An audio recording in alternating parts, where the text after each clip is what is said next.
राजू सोनपुर गांव में एक छोटा सा ढाबा चलाता था। इस काम में उसकी पत्नी प्रेमिका भी उसका पूरा साथ देती थी। वो दोनों मिलकर सुबह से शाम तक अपने ढाबे पर काम करते थे और जो पैसे बचते उनसे अगले दिन का सामान खरीदते और बाकी पैसों से अपना घर चलाते। ऐसे ही दिन बीतते गए और गर्मियां आने वाली थी। गांव में जो और बड़े और महंगे ढाबे थे उन सब ने अपने ढाबों में बढ़िया एसी लगवाए हुए थे ताकि ग्राहक ज्यादा आएं और वो खूब पैसे कमाएं।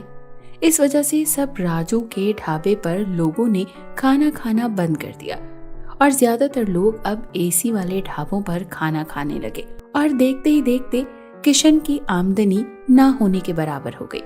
राजू अपनी बीवी से बोला, प्रेमिका, अब तो कोई भी हमारे ढाबे पर खाना खाने नहीं आता। सब एसी ढाबों पर खाना खाना चाहते हैं क्योंकि ठंडी हवा में सबको खाना खाना अच्छा लगता है, लेकिन हमारे पास तो पैसे ही नहीं है कि हम भी एक अच्छा सा एसी लगवा लें। अब हमारा गुजारा कैसे चलेगा प्रेमिका? इस दौरान एक ग्राहक आता है और राजू से गुस्से से बोलता है, राजू भाई, गर्मी में तो यहाँ बैठकर खाना खाना बहुत मुश्किल है। आज तो मैं गलती से बैठ गया, आइंदा से मैं सिर्फ एसी ढाबे पर ही खाना खाऊंगा। ग्राहक की ये बात सुनकर राजू बहुत खफा हो जाता है और सोचने लग जाता है कि अब उसका गुजारा कैसे होगा। राजू अपनी बीवी से बोलता है कि प्रेमिका, आज तो बस 400 रुपए की ही कमाई हुई है। अब तो मुझे लगता है कि हमें अपना ढाबा बंद करना पड़ेगा। राजू के ढाबे के सामने गांव के एक अमीर आदमी रघु का बहुत बड़ा ढाबा था और वहां ग्राहकों का रश लगा रहता था क्योंकि वो ढाबा बहुत ही बढ़िया था और रघु ने ढाबे पर एसी भी लगवा रखा था, जिस वजह से ग्राहक बहुत खुशी खुशी वहां पर खाना खाने आते थे। एक दिन रघु राजू के ढाबे पर जाता है और बोलता है, क्या बात है रे राजू, आज भी तेरे ढाबे पर किसी ने खाना नहीं खाया क्या? अब तो इस ढाबे को बंद कर दे क्योंकि लोग तो सिर्फ मेरे एसी ढाबे पर ही खाना खाने के लिए आएंगे। इतने में रघु की ढाबे पर एक आदमी और उसकी पत्नी आते हैं। कपड़ों से वो बहुत ही अमीर लग रहे होते हैं, लेकिन उन्हें देखकर यूं महसूस होता है जैसे वो किसी मुश्किल में हो। अमीर आदमी बोलता है कि भैया, मेरी मदद करो, रास्ते में हम पर कुछ बदमाशों ने हमला कर दिया था और हमें लूट लिया, प्लीज हमारी मदद करो। रघु बोलता है, ओ भाई, चलो यहाँ से निकलो, ये कोई खैराती ढाबा नहीं है जो किसी को भी रोक लूं यहाँ पर। चलो जल्दी से मेरे ढाबे से निकल जाओ। अमीर आदमी बहुत खफा होकर ढाबे से निकलता है। इतने में राजू की नजर उस आदमी पर पड़ जाती है और वो भाग भाग कर उसके पास आता है।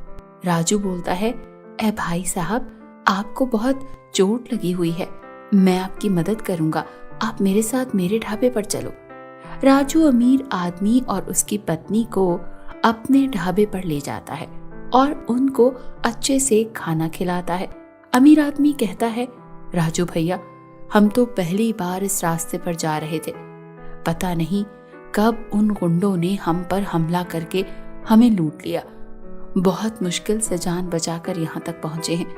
आपका बहुत बहुत शुक्रिया कि आपने हमारी मदद की। राजू बोलता है, अरे नहीं भाई साहब, आप इसे अपना ही ढाबा समझिए और पेट भरकर खाना खाइए। अमीर आदमी बोलता है, तुम बहुत भले इंसान हो, तुमने ना जानते हुए भी हमारी मदद की। अच्छा, तो तुम ये ढाबा चलाते हो? साहब, चलता तो है, लेकिन आज मेरा इस ढाबे पर आखिरी दिन है, मैं इस ढाबे को बंद कर रहा हूँ। शायद आज आपकी किस्मत में इस ढाबे की रोटी खाना लिखा था। अमीर आदमी बोलता है, राजू भाई, फिक्र मत करो, अब तुम्हारे इस ढाबे को बंद नहीं करना पड़ेगा। मेरा नाम अजय शर्मा है और मैं इस शहर का बहुत बड़ा व्यापारी हूँ। मेरे पास भगवान का दिया सब कुछ है। आज तुमने हमारी बहुत मदद की है, मेरी और मेरी पत्नी की जान बचाकर। राजू, तुम बिल्कुल चिंता मत करो, मैं कुछ दिनों में तुम्हारे पास आता हूँ, तुम्हारे इस ढाबे को एसी ढाबा बनाने की जिम्मेदारी अब मेरी है। राजू और प्रेमिका अमीर आदमी की ये बात सुनकर निहायत ही खुश हो जाते हैं। कुछ दिनों बाद जब अजय शर्मा राजू के ढाबे पर लौटे तो अपने साथ ढेर सारे पैसे लेकर आए और अपने खर्चे पर राजू और प्रेमिका को एक बहुत ही बड़ा और शानदार एसी ढाबा बनवा कर देता है। राजू का ढाबा अब किसी बड़े 5 स्टार होटल से कम नहीं था और अब तो ग्राहकों की बहुत बड़ी तादाद वहां आकर खाना खाने लगी। राजू का ढाबा बहुत ही बढ़िया हो गया था और अब वहां तरह तरह के खाने मिलते थे। राजू ने देखते ही देखते गांव के बहुत सारे माजूर लोगों को अपने ढाबे पर नौकरी दी और देखते ही देखते उसका ढाबा बहुत तरक्की करने लगा। साथ ही साथ गरीबों के लिए उस ढाबे पर मुफ्त खाने का इंतजाम भी कर रखा था और गांव के सब लोग ये देखकर बहुत खुश हो रहे थे। अमीर आदमी और उसकी बीवी भी ढाबे पर आते रहते थे और राजू की हर मुश्किल हल करते थे।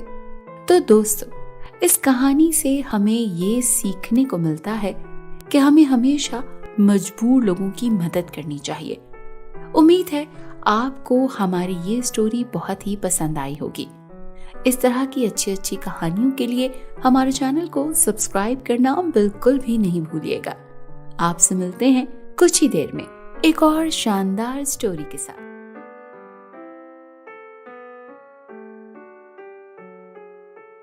तूफानी बारिश हो रही थी और कड़कती सर्दी पड़ रही थी।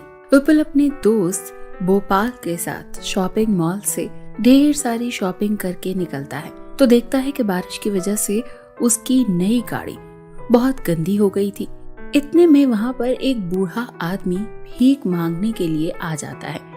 अरे चल चल, गरीब आदमी, अमीर लड़का देखा नहीं कि आ गए भीख मांगने। चल जल्दी मेरी गाड़ी साफ कर, फिर तुझे कुछ पैसे दे दूंगा। और हाँ, गाड़ी को अच्छे से चमका देना वरना एक पैसा नहीं मिलेगा। विपुल अपने दोस्त भोपाल से कहता है, चल यार चल, गर्मा गर्म चाय पी कर आते हैं। बारिश के मौसम में चाय पीने का अपना ही मजा आता है। इतने में ये बूढ़ा गरीब हमारी गाड़ी को चमका देगा। वो दोनों अमीर दोस्त चाय पीने चले जाते हैं। जब वापस आते हैं तो बेचारे बूढ़े आदमी ने उनकी गाड़ी खूब साफ कर दी होती है। विपुल बूढ़े आदमी को 10 रुपए देता है। बूढ़ा आदमी कहता है, अरे बेटा, हमारी बात तो 30 रुपए की हुई थी। अरे चल गरीब आदमी, तेरे लिए इतने भी काफी हैं। तुम गरीब लोग गंदी नाली के कीड़े हो, अमीर लड़के को देखते ही आ जाते हो भीख मांगने। अब बूढ़ा आदमी भला क्या बोलता, बेचारा चुपचाप 10 रुपए रख लेता है और दिल ही दिल में बहुत उदास हो जाता है। बूढ़ा आदमी कड़कती सर्दी में पैदल चल चल कर अपने घर चला जाता है और घर पहुंचते ही अपनी पत्नी से पूछता है, अरे लक्ष्मी, क्या बात है, भोलू अभी तक घर वापस नहीं आया क्या? अरे आप भी जब तक अपने पोते का चेहरा नहीं देख लेते सुकून नहीं आता आपको। क्या करूं लक्ष्मी, अपने बेटे और बहू की गुजर जाने के बाद अब भोलू ही मेरा सब कुछ है। अगर उसे एक दिन न देखूं तो मुझे चैन नहीं मिलता। इतने में दरवाजे की घंटी बजती है और भोलू बारिश में भीगा हुआ घर के अंदर आ जाता है और बहुत खुशी खुशी अपने दादा दादी को एक खुशखबरी सुनाता है। दादा दादी, मैंने 12वीं पास करने के बाद शहर के एक मशहूर यूनिवर्सिटी में स्कॉलरशिप के लिए अप्लाई किया था और आज मेरा वहाँ एडमिशन हो गया है। अब मैं भी अपने दादा दादी के सपनों को पूरा करूँगा। अरे हमारा भोलू भी अब पढ़ लिख कर बहुत बड़ा आदमी बनेगा। मुझे अपने पोते पर गर्व है। भोलू अगले ही दिन सुबह सवेरे उठकर तैयार हो जाता है और खुशी खुशी अपनी नई यूनिवर्सिटी जाता है। किस्मत का खेल देखिए कि वही दो अमीर बदतमीज दोस्त विपुल और भोपाल भी उसी यूनिवर्सिटी में पढ़ते थे जिसमें भोलू को स्कॉलरशिप पर एडमिशन मिलता है।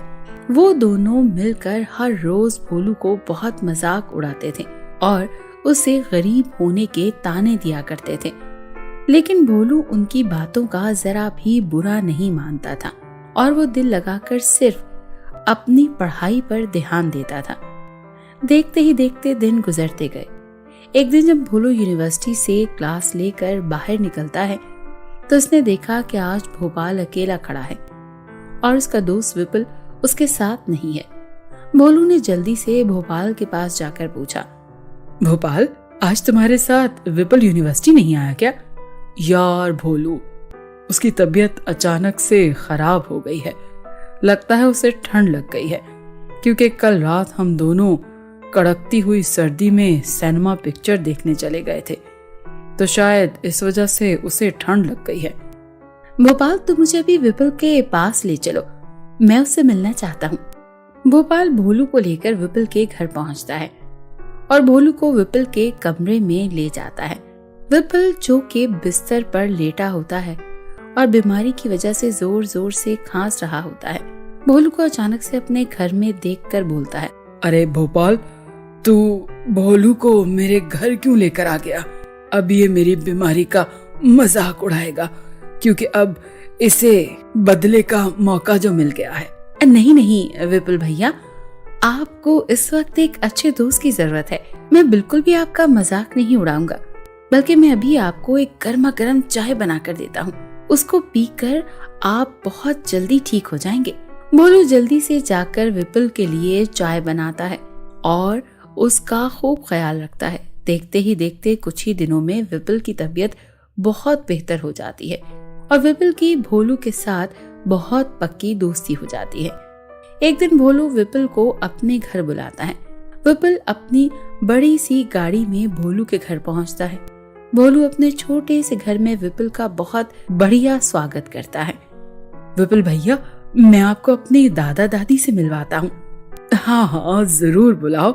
जैसे ही भोलू विपुल को लेकर अपने दादा दादी के पास पहुंचता है तो भोलू के दादा को देखकर उसको सब कुछ याद आ जाता है, जो उसने बारिश की रात को उस गरीब आदमी के साथ बुरा सलूक किया था। क्योंकि भोलू का दादा वही गरीब आदमी था जिसने बारिश में विपुल की गाड़ी साफ की थी।